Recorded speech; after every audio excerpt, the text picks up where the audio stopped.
Well, the row over Nigel Farage's comments comes just 4 days from polling day in the European and local elections. And to discuss how the parties are doing, I'm joined now from Westminster by the Labour List columnist Emma Burnell, Director of Conservative Grassroots Ben Harris-Quinney. He joins us from Ware in Hertfordshire. And here with me in the studio is the editor of Lib Dem Newswire, Mark Pack, and UKIP campaigner Michael Heaver. So a very good evening to all of you. Emma Burnell, I'm going to start with you first of all. The polls don't look terribly good for any of the main parties, it has to be said at this stage. But don't you think that Labour should be particularly worried at this stage of the Parliament? Wouldn't you expect the main opposition party to be doing better with the general election just a year away? I think that the UKIP surge has had an effect on all the parties, but I do think it's quite extraordinary that the focus is on whether Labour is going to second or first, not on whether the Conservatives are going to come third for the first time in a national election in their history. It would be a bit of a disaster, wouldn't it, if the Conservatives came third, wouldn't it? I don't think it would be a disaster, and indeed I think that's what a lot of Conservatives are expecting. I think it's a shame for a lot of the great Conservative candidates that are genuine Conservatives. The Conservative Party is expecting third place, and really it's all about what happens in 2015. If UKIP is the main threat, why have the main parties failed to neutralise their message?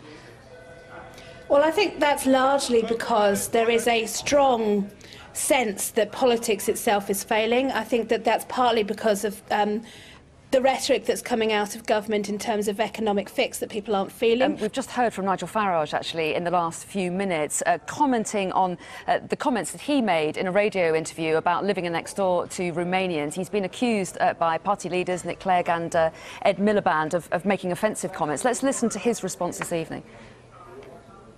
Well, the question I was asked is, how would you feel if a group of Romanian men moved in next door to you, or German children? So it's a slightly odd question. The point I'm making is this: if we had with Romania a proper work permit scheme with the necessary checks, then nobody would be concerned about Romanian men moving in next door to them. The problem that we've got, I'm afraid, is that Romania is a post-communist country that has not made a full transition to being a Western democracy. It treats its own minorities absolutely appallingly, and there is an organised crime problem. So that was Nigel Farage picking up on those comments he made a few days ago, which have brought him a great deal of criticism. Michael Heaver, you're from the youth wing of UKIP. What did you think of what he had to say? Do you think that he was being racist? Well, of course it's attracted criticism from the establishment politicians. They're pro-open door immigration. I mean, Nigel Farage is speaking at an event tonight in Margate to 1,400 people on the Sunday evening. You know, UKIP and Nigel Farage are changing British politics because they are saying things and doing things that the other parties simply won't address. And you can say UKIP simply a plague in all your houses. No, I don't agree with that, actually. The majority of UKIP voters vote for UKIP because they want to leave the EU, they want to have a border system, that we haven't got an open door with countries like Romania and Bulgaria that have high levels. But do you think it's organised acceptable for him to say, I don't like the idea of living next door to Romanians?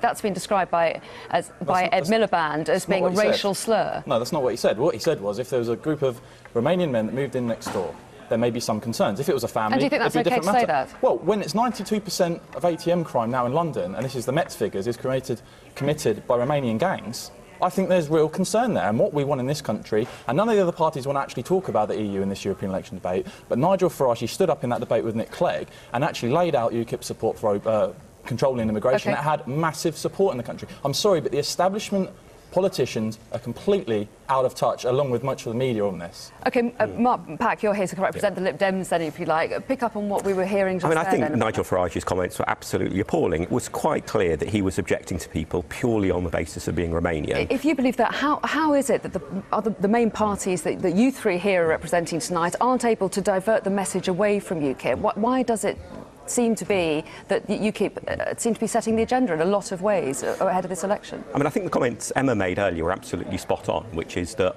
all the main political parties face big challenges in terms of coming over to the public as being popular or credible at the moment, and therefore UKIP is the party that at the moment is hoovering up an awful lot of that vote, which is really dissatisfaction with our political system as a whole. And dissatisfaction with Lib Dems, just to stick with you a little bit longer, the latest poll suggests that even the Greens will overtake the Lib Dems at this upcoming election, which put them into 5th place. I mean, what does that say about Lib Dems' future? Well, I mean, the Liberal Democrats in the past haven't had the opportunity to be unpopular in power, so certainly being in power and being able to actually implement Liberal Democrat policies sort of week in, week out in government is much better than the alternative. But as you said, it's going to clearly be a tough set of elections. Michael Heaver, while UKIP are doing very well in the polls ahead of the election on Thursday, the big question for them is whether they can translate a good turnout for them at the general election in a year's time. In the past, they haven't been able to do that. Why do you think it might be different this time round? Well, I mean, one of the big things with UKIP is people seem to keep going back and saying, well, it's just a protest vote. No. People are electing UKIP councillors, over 140 of them last year. They're electing councillors at a local level and building local bases for the party on the issues, on immigration, on things of this nature. This is what people really care about. But in the past, that support has fallen away come the general election, and UKIP don't have any MPs. How many MPs will they get in the general election, do you think? Well, let's wait and see. But I mean, 2010 compared to now, it's a completely different world in politics.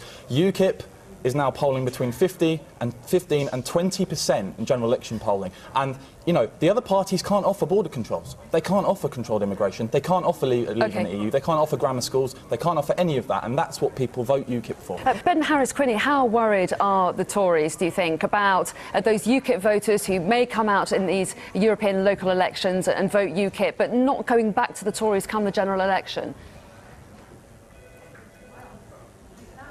Only 60% will stay with UKIP for 2015. But the point is that UKIP are not going to become a party of government in 2015. So much more we could discuss, and we'll have plenty of opportunities over the weeks and months ahead, of course. Emma Burnell, thank you very much to you. Ben Harris-Quinney, thanks as well. Mark Pack here in the studio with me, as well as Michael Heaver. Thanks all of you.